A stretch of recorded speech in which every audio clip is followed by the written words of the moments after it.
우리에게 감동을, 울림을 주는 사람, 또 그 사람의 이야기는 자기 개인의 성공 스토리가 아니라 자기의 희생으로, 헌신으로 공동체를 살리는 사람들, 그 사람들의 이야기들입니다. 1878년 평안남도 강서군에서 태어난 그는 미소년이었고 미성, 고운 목소리를 가지고 있었습니다. 그래서 저녁이 되면 어르신들이 이 소년을 불러서 이야기책을 읽게 했어요. 17살에 언더우드가 선교사님이 세운 경신학교에 입학하고 19살에 서재필, 이승만, 윤치호, 유길준이 주관한 독립협회에 가입했습니다. 다른 독립운동가들과 함께 세문안교회에 다니다가 24살 1902년에 미국으로 유학을 오게 됩니다. 미국을 건너가는 그 배 안에서 일몰 중에 바다에서 솟아난 것 같은 섬, 그 섬산을 보면서, 그 하와이를 보면서 우리나라에 대해서 역시 우뚝 솟는 산이 되길 바라며 도산이라는 호를 지었습니다. 이 안창호 선생은 독립을 위해서 미국에서 흥사단을 창립하였고 이후에 상해 임시정부의 내무총무를 역임합니다. 나라와 민족을 살리기 위해서 한국과 미국을 연결하는 정치인이자 교육가이자 운동가이자 이민자로 살았습니다. 1903년 1월 13일, 122년 전 내일입니다. 하와이 호놀룰루의 첫 한인들 102명이 이민을 시작합니다. 근데 우리가 잘 아는 대로 사탕수수 농장에서 일했죠. 언어의 장벽이 있었어요. 낮은 임금, 극한 환경 아래 노동을 시작했는데 그들과 함께 도사는 이민의 생활을 살았습니다. 그뿐 아니라 오렌지 카운티, 오렌지 나무가 자라는 그 농장에서도 그 한인들을 위하여 섬기고 그들을 하나 되게 하는데 최선을 다했습니다. 근데 그것은 자기의 성공 스토리를 위해서가 아니라 자기의 그 희생으로 나라 민족을 살리는 독립과 해방을 이루려 했던 것이죠. 그것이 우리 한인들의 첫 이야기입니다. 특별히 도산 선생은 이 LA 나성, 로스앤젤레스를 독립운동의 거점으로 삼았습니다. 그래서 한인들이 만나고 나누고 협력하고 연대하는 자리로 삼으려고 했습니다. 그리고 실제로 그것이 한인동포, 한인사회의 기반이 되죠. 그래서 여전히 이 도시, 천사들의 도시 LA에는 도산 안창호 패밀리 하우스, 또 기념관, 박물관, 우체국, 인터체인지 도로 등등이 남아 있습니다. 그리고 오렌지 카운티에도 그런 자리들이 있지요. 개인의 출세와 개인의 성취보다도 이 공동체, 이 민족의 생존과 번영을 이룬 위대한 사람 위인을 기억하는 겁니다. 그렇게 여러분, 이 한인들은 예외 없이 애국자, 바다 건너오면 누구나 다 나라를 사랑하게 된다. 또 한인 교인들은 두 나라, 이 아버지 나라인 미국, 어머니 나라인 한국을 위해 항상 기도하고 또 때로는 어려움 가운데 있을 때에 자선으로 이 한국과 미국을 잇는 이들이 한인 교인들이었습니다. 그렇게 신자는 애국 신자로 평생을 살았습니다. 여러분과 나누는 하나님의 말씀, 위드 바이블 가운데 이 구약의 역사서를 읽어가고 있습니다. 그런데 이 역사서를 보면 사람의 이름이 책의 이름이 된 것이 두 번 있습니다. 룻과 에스더입니다. 룻기와 에스더서. 근데 역사서는 사실 시작이 룻기로 열립니다. 그리고 그 역사서는 에스더서로 마침합니다. 이 괄호를 열고 괄호를 닫는 겁니다. 근데 이 룻과 에스더는 시대도 달랐지만 전혀 다른 사람입니다. 그들의 삶의 환경이 달랐어요. 룻은 원래 이방 여인이지만 하나님의 백성이 되죠. 그리고 유대 땅에 와서 삽니다. 그런데 에스더는 원래 유대 여인이지만 하나님의 백성으로 이방 땅에서 살아갑니다. 룻은 이방인이지만 보아스라는 유대인과 결혼했죠. 인터메리드 커플입니다. 에스더는 유대인이지만 아하수에로 왕과 결혼합니다. 역시 인터메리드 커플입니다. 룻에게는 하지만 나오미라는 신앙의 조언자가 있었고, 에스더에게는 모르드게라는 신앙의 양육자가 있었죠. 이 두 사람은 그렇게 다른 삶을 살았습니다. 그런데 이 룻과 에스더는 한 가지의 가장 중요한 핵심적인 본질적인 공통점이 있었어요. 자기 삶이 아닌 공동체를 살리는 삶을 살아야 됐다는 겁니다. 하나님의 백성을 살리는 사역을 감당했다는 겁니다. 시대도 배경도 환경도 달랐지만 두 사람은 유대와 이방의 경계를 넘나들었어요. 왕족과 서민의 경계를 넘어들었습니다. 민족과 민족을 넘나들면서 이 하나님의 백성들을 살렸습니다. 그래서 말씀의 역사서는 하나님의 백성들의 이야기가 끊어지지 않도록 만드는 두 개의 접점, 룻이라는 접점과 그리고 에스더라는 접점을 통하여서 하나님의 백성들이 죽을 것 같다가도 살아납니다. 그래서 룻을 통하여서 다윗의 왕국이 세워집니다. 에스더를 통하여서 이 그리스도, 예수 그리스도의 왕국이 이어지게 되는 겁니다. 우리가 잘 알듯이 지난달도 나눴습니다만 이스라엘 나라가 멸망합니다. 그래서 백성들이 바빌론 제국에 끌려가고 그 다음에 그 제국이 페르시아 제국이 되지요. 포로로 살면서 이 유대인들, 유대민족은 정말 미약한 민족입니다. 보이지 않는 민족이에요. 조금 더 나누면 그 당시에 페르시아, 대단한 제국이 확장하면서 그리스를 공격합니다. 그때 그리스 스파르타 연합군이 맞서서 싸우지죠. 우리 영화에도 배경이 된 것이지만 300명이 죽도록 싸웁니다. 그래서 스파르타군이 이기죠. 테르모필레 전투라는 전투입니다. 거기에서 패배하고 이 페르시아 왕이 다시 돌아오게 되는데, 그때 패배하고 귀환한 아하수에로 왕이 바로 에스더의 남편입니다. 그러니까 이 광대한 제국의 이 분쟁과 전쟁과 이 대세 속에서 유대인은 이미 다 망했어요. 흩어져 버린 사람들입니다. 역사의 기억에 남아있지 않은 사람들이라고 할 수 있는 소수 민족, 소수 집단이고 강제로 이주당한 이민자예요. 심지어는 내가 원치 않는데도 이민 갈 수밖에 없어서 끌려온 사람들입니다. 근데 이 거대한 페르시아 제국의 가장 아름답다고 할 수 있는 수산이라는 성의 문을 지키는 사람이 모르드게이죠. 모르드게라는 이름의 뜻이, 그 이름 자체가 작은 사람입니다. 보잘것없는 촌사람이라는 뜻이 모르드게입니다. 근데 이 모르드게가 아하수에로 왕을 살려내죠. 내신들의 음모로 왕을 죽이려는 것들을 밝혀냅니다. 그래서 그를 살려내는데 이 왕이 그걸 기억하지 못합니다. 사람들도 여기서 잊혀집니다. 오히려 이 왕이, 이 아하수에로 왕이 하만이라는 사람을 높이 사용합니다. 그래서 이 하만이 총리로 지나갈 때 모두 무릎 꿇고 절하게 하지요. 그런데 하나님의 사람 모르드게, 비록 이민자이지만 하나님을 향한 여호와 신앙을 잃어버리지 않았던 이 사람이 절을 할 리가 없죠. 주변 사람들이 조언합니다. 큰일 납니다. 그러면 안 됩니다. 그러지 마시오 라고 충고하는데 끝까지 듣지 않아요. 그러면서 하만에게까지 그 소식이 전해지는데, 화면에 딱 보니까 이 말씀에 모르드게 한 사람만 죽여서 안 되겠다는 겁니다. 모르드게 한 사람 죽이는 건 너무 가벼운 일이니까 그냥 이번에 그의 민족 전체를 완전히 죽이셔, 없애야 되겠다라고 하고 왕의 허락도 받아야 됩니다. 그래서 하만이 결국 왕에서 받아낸 그 조서가 오는 12번째 달 13일 하루 동안 온 유대인, 말씀해 보면 젊은이, 늙은이, 남녀노소 모든 유대인의 정체성을 가진 사람들을 도륙하고 진멸하고 탈취하라는 겁니다. 생명과 재물과 모든 그 정치, 아이덴티티까지 삭제해버리라는 겁니다. 하루 동안, 하루 만에 다 없애버리라는 겁니다. 모르드게 그 소식을 듣고 겉옷을 찢지요. 그리고 베옷을 입습니다. 상중에 입는 옷을 입습니다.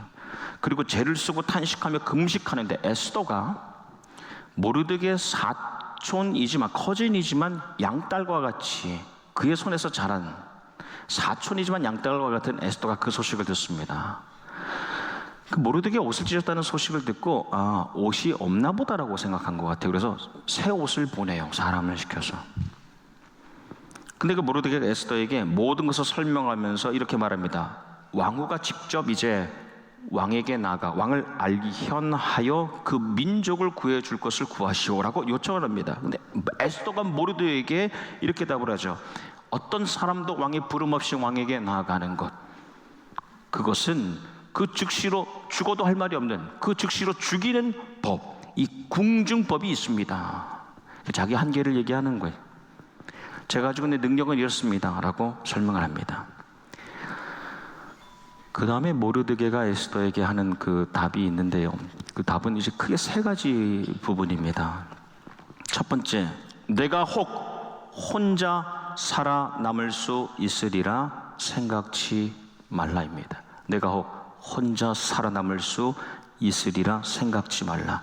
하나님께서 너를 홀로 부르지 않으시고 너를 혼자 살아가게 하시는 것이 아니라 이 민족, 이 하나님의 백성들과 함께 살고 함께 죽게 하셨다입니다. 이게 첫 번째 부분입니다.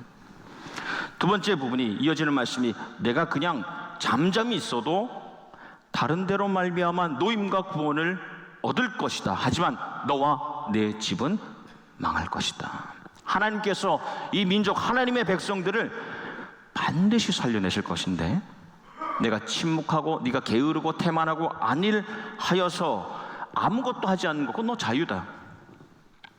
하지만 너는 그 구원 가운데에 또는 너의 집안은 그 구원에서 제외될 것이다 입니다.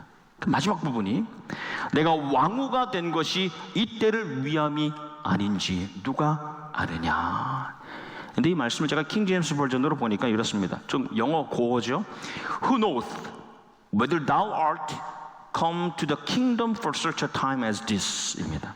무엇이냐, 내가 왕후라는 자리에 오르기 전에 come to the kingdom, 이 왕국에, 이 나라에 온 것, 그것이 바로 이때를 위한 것이 아니냐입니다. 너가 이민 온 것이 이때를 위해서, 이 시기를 위해서 이민 온 것이 아니냐라고 말하는 겁니다. 하나님께서는 이 민족, 비록 너무너무 약소하지만 그래도 신앙을 지켜가는 하나님의 백성을 세우시려고 너가 이 나라에 오게 한 것이, 그리고 이 자리에 오게 한 것이 아니냐인데, 질문은 아니에요. 그런 건 아니냐라고 묻는 질문이 아닙니다. 그런 것이다라는 확신입니다. 믿음의 선포입니다. 여러분, 이 에스더라는 이름은 페르시아에서 왔습니다. 페르시아어에서 온 이름입니다. 페르시아어로 별을 뜻하지요. 스텔라도 그렇고요. 근데 그녀의 원래 이름이 있어요. 히브리어 이름은 하다사입니다. 그 풀 네임은 하다사 에스터 또는 에스터 하다사입니다. 하다사는 나무의 이름이에요. 도금냥나무라는 영어로 myrtle이라고 하는 화석류입니다. 그 땅에서만 자라는 나무입니다. 근데 이 나무는 언제 썼냐면 백성들이 텐트를, 초막을 만들 때 썼던 나무입니다. 그러니까 에스더는 페르시아에서 지어진 이름이고 그의 본래 정체성인 유대의 이름 하다사라는 것은 하나님의 백성들이 초막을 지을 때 썼던 그 나무에서 이름이 왔습니다. 그러니까 에스더는 세상에서는 별과 같은 여인이죠. 왕비왕후이니까 빛나는 스타입니다. 그런데 하나님 앞에서 이 하다사는 땅의 사람들을 살리는 화석류 나무, 초막으로 살아가는 겁니다. 이 듀얼 아이덴티티죠. 두 개의 정체성을 가지고 살아가는 겁니다. 세상에서 아무리 성공하고 번영하여도 하나님이 그녀를 향하신 부르심은 이 땅에서 사람들이 추위와 더위를 피할 수 있는 텐트로 살아가게 하시는 겁니다. 다메데 모르드게가 그녀를, 그 사촌을 부를 때, 양딸과 같은 그녀를 부를 때 에스더라기보다는 하다사라고 불렀을 것 같아요. 하다사, 내가 이 나라에 온 것이, 아니 이 나라에서 태어난 것이, 하나님이 너를 이 나라에 부르신 것이 이 민족을 살리기 위함 아니겠냐. 먼저 이 모르드게는 1세대입니다. 유대 땅에서 태어난 유대 출신의 1세대입니다. 그리고 페르시아로 이주한 이민자예요. 에스더는 확실하지 않지만 에스더 하다사 에스더는 유대 출신의 적어도 1.5세 이거나 2세로 보는 경우가 많습니다. 이민자의 자녀입니다. 에스더. 정치, 경제, 사회 여건과 환경은 어쨌든 상관없이 이 에스더는 in betweener, 중간자로 산 여인입니다. 문화에 있어서, 언어에 있어서, 환경에 있어서 중간자로 살았어요. 듀얼리티를 가지고, 이중성을 가지고 중간자로 살 수밖에 없는 아이덴티티를 가지고 있었습니다. 그렇기 때문에 나중에 나누겠습니다만 유대 민족을 살릴 뿐 아니라 페르시아의 하나님을 경외하게 만드는 역사를 이뤄냅니다. 그러니까 주이시 퍼시안, 이 디아스포라의 정체성을 가지고 살아가는 에스더와 그리고 일민 1세대 모르드게가 이민자에 앞서서 하나님의 사람으로 두 사람이, 이 두 세대가 그 하나님의 섭리 안에서 합력하면서 유대 민족을 살려내는 겁니다. 세대를 관통하는 협력입니다. 민족을 살리기 위한 하나님의 역사가 사람과 사람, 세대와 세대 가운데 함께 일어나는 겁니다. 2절 말씀에 보면 에스더가 모르드에게 회답하여 이르되입니다. 저는 말씀을 준비하면서 이 부분이 저에게 감동이 됐습니다. 에스더가 모른 척 할 수 있었죠. 아무리 친인척이지만 그는 성중에 그냥 문지기로 사는 사람. 하지만 나는 이미 왕후의 자리에 있기 때문에 내 자리를 보존할 수 있어요. 근데 말씀에 에스더가 모르드게의 그 요청에 회답하여 이르되입니다. 그 다음에 이 말씀이 사실 하나의 덩어리이지만 세 가지로 답을 합니다. 그러면서 앞서서 이 모르드게가 얘기했던 세 가지에 대한 온전한 응답이 돼요. 첫 번째, 당신은 가서 수산에 있는 유다인을 다 모으고입니다. 저는 혼자 산다고 생각한 적 없습니다. 저 홀로 살아간다고 생각하지 않습니다. 저는 이 민족과 이 백성들과 함께 살고 있으니 그들도 하나 되게 모아 주십시오입니다.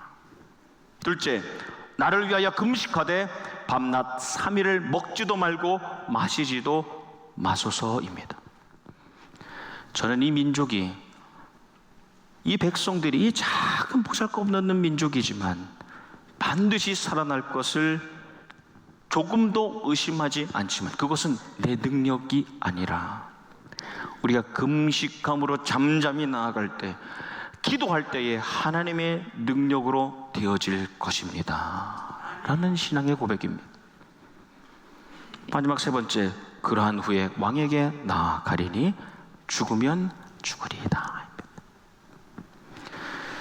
저는 제가 이 나라에서 누리는 저의 생명, 저의 자유, 또 저의 소유, 저의 지위, 저의 존재 자체가 이 민족, 이 백성, 하나님이 사랑하시는 백성을 향하신 하나님의 뜻을 이루기 위함인 것을 알고 있기에 제가 그러할 수 있다면, 그러해야 한다면 그렇게 할 것입니다 라는 고백입니다.